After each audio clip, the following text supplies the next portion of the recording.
Lo primero que debo decir y contextualizar, Tania, y al país, sobre todo, el país serio, que nos ve, que analiza, es que esta misma gente, estos fueron los que hace aproximadamente 2 o 3 meses salieron con el mismo show, con el mismo espectáculo, con la misma escenografía, el montaje.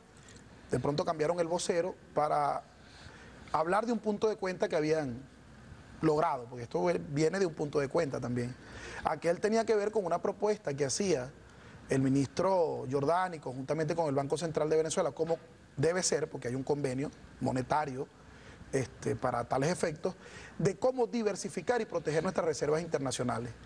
Y una de las sugerencias era diversificar las reservas operativas, es decir, lo que tenemos en financiero, en cash, diversificarlos en la banca por lo que estaba pasando en el mundo, y la segunda propuesta era traer el oro a Venezuela, que ya no habían razones por qué tener el oro fuera de Venezuela. Bueno, ellos denunciaron esto como una situación terrible. Al final dimos el debate ante la Asamblea Nacional, el oro ya está regresando a Venezuela, diversificamos las reservas internacionales y fue un acierto para eliminar o minimizar el riesgo que se cernía sobre nuestras reservas internacionales, es decir, sobre los ahorros de los venezolanos. Ahora tocan otro tema, ahora vienen con otro show, con una además grandilocuencia y con todo lo que caracteriza a este señor que, bueno, bien sabe manejarse, pues, en los medios televisivos, habitualmente ha estado allí manejando el tema televisivo, ¿no? Ahora, ellos critican el mecanismo de financiamiento que se ha creado en el Fondo Mixto Chino-Venezolano. Un fondo que permite que nuestros activos, que son fundamentalmente el activo petrolero, puedan ser el soporte de financiamientos que vayan adelantándose para inversión social, para reanimación de la economía, para importaciones necesarias para el buen vivir de los venezolanos, para el vivir bien de los venezolanos, entre otros rubros que activen el aparato productivo.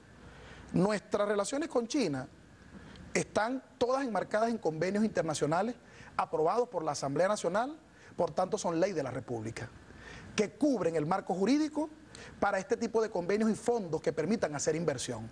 Ahora bien, el fondo de pronto llama la atención porque es un fondo grande, es un fondo pesado, es un fondo que China no le daría a ningún otro país en América que no sea Venezuela. ¿Por qué se lo da a Venezuela, diputado? Por las características de reservas internacionales que tenemos, por las características de reserva petrolera y porque nosotros tenemos una deuda que no llega al 25% del Producto Interno Bruto en un contexto mundial donde las deudas públicas de los países superan el 100%, en el caso de Europa, Norteamérica y algunos de la América Latina están por encima del 60%. Estas condiciones de tener capacidad de reserva, de tener una petrolera en plena producción, pero además tener condiciones macroeconómicas estables y un sistema financiero estable, le permite a China, además por la buena afinidad, digamos, diplomática y de relaciones que hemos mantenido, poner una cantidad de dinero importante que la República Bolivariana de Venezuela tiene sin duda alguna cómo responder.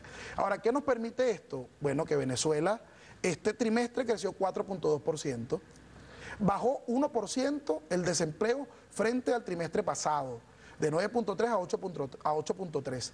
Aspiramos crecer en un margen de 4%, tal vez un poco más, en el año 2012. Eso va a seguir derrotando el tema del desempleo, pero también la pobreza. Y lo estamos haciendo con un socio estratégico, China, la segunda economía del mundo, pero increcento, porque hay una que es la primera, pero viene cayendo.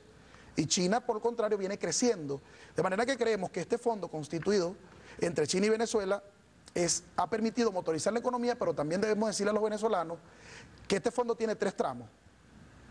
El primero de 4 millardos de dólares, que ya se pagó, porque es un mecanismo de financiamiento inmediato, que con el petróleo, de una vez que China consume, se lo va descontando. Pero adelantamos el financiamiento. Ese es todo el asombro, pues.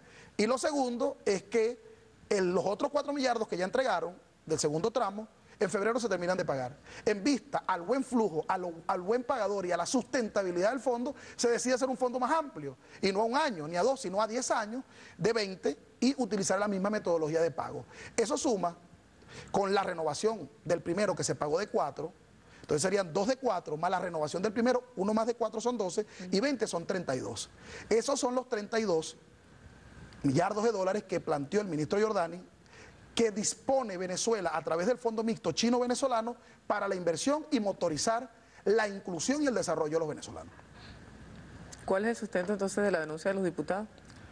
Yo creo que esto tiene que ver con que el señor primero se está dando cuenta, recientemente se están dando cuenta que son diputados y por ende están empezando a sentarse a revisar algunas cuentas, a leer, pero como no tienen una comprensión exacta de los mecanismos, los convenios internacionales, los mecanismos de funcionamiento de la República, la nueva ingeniería financiera, no se opusieron al Fonden.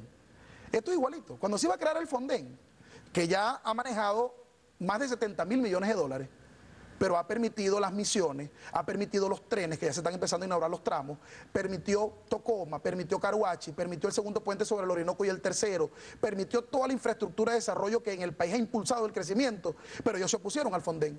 Es más, se opusieron al millardito. Nosotros pedimos fue un millardito para el tema agrícola y se opusieron. Van 70.000 millones, es decir, 70 millarditos. ¿Y qué ha pasado con el Fonden? Bueno, ellos salieron diciendo algo similar. Va a quebrar la economía, este riesgo va a ser terrible, esto es una locura, esto es ilegal. No, ahí está el Fonden, lo que pasa es que ellos están acostumbrados solamente le vendemos petróleo barato a los gringos nos lo pagan barato y lo que no tengamos, se lo prestamos, nos los prestan caro a través del Fondo Monetario y seguimos subyugando.